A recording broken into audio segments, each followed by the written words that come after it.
Hey Charles, how's it going? Good, how about you? Not too bad. Thanks for coming in today. No problem. Okay, so I was looking over your paper a little bit, and I saw you had 22 abbreviations and acronyms scattered over a 13-page paper. They didn't really have any definitions or explanations as to what they stood for. I kind of just had a hard time figuring out what they mean. I feel like your paper's a little disorganized. Well, you're supposed to be the tutor. You're supposed to know all these things. I mean, all those abbreviations and acronyms. Well, even if I did know all these things, are you writing this paper just for me? Well, no, for everybody. I mean, everybody should know what those letters stand for. I mean, it's the real world. Acronyms are the way to go. Well, maybe for the business world.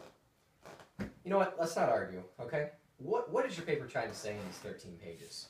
It's all there. Dr. Vaguely said write a paper about a business topic or something.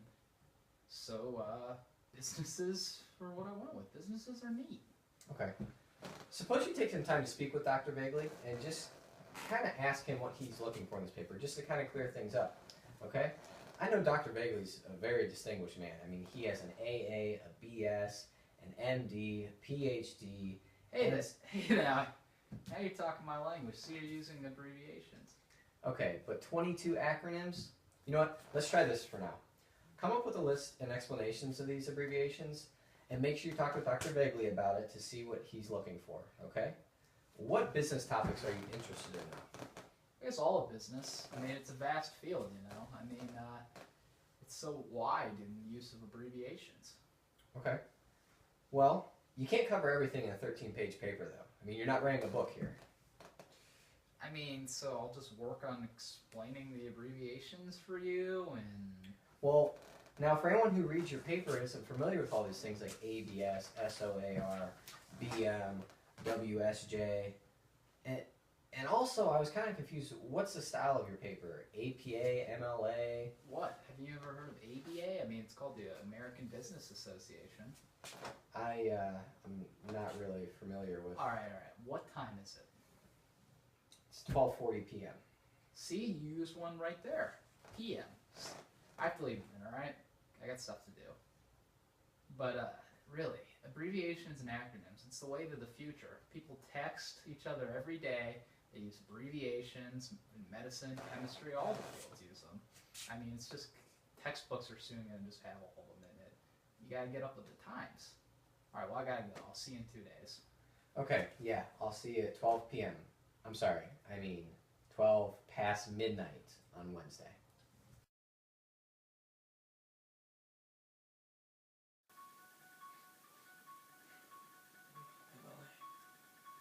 APA, ECN, HBO, BM, CBS, OSU, CNN, WU, UNLV. President of the MLA, I proudly introduce our new manual for writing research papers, which covers the latest in AAR, which will soon replace all MLA manuals with this condensed form. Oh no. Oh, what a nightmare. Oh, it just can't come. Just can't be here.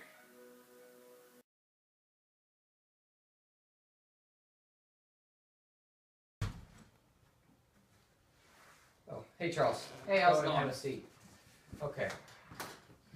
So, reading over your paper here and... Okay. No, this isn't what we were looking for.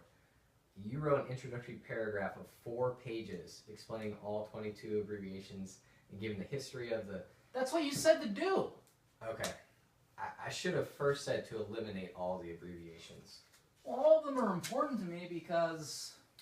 Well, did you talk to Dr. Bagley? Yeah, he said to choose a topic that I feel strongly about, and I feel strongly about everything in business. Okay. Of these 22 abbreviations that you insist on using, do you think you could narrow it down to 2 of the most important? Like, act like the rest of them got outlawed? That's hard. Take your time. I guess maybe IPO and NAV, which mean initial public offering and net asset value. Okay. Do you know a lot about those? Enough to think about them. I mean, I could find out more, of course. Okay. Well, where do you think you could go for that? I mean, maybe that'll be your homework. I guess just go jump on the internet or go to a library and find some business journals or scholarly articles. Okay. All right. Now try to come up with 2 sentences using these terms.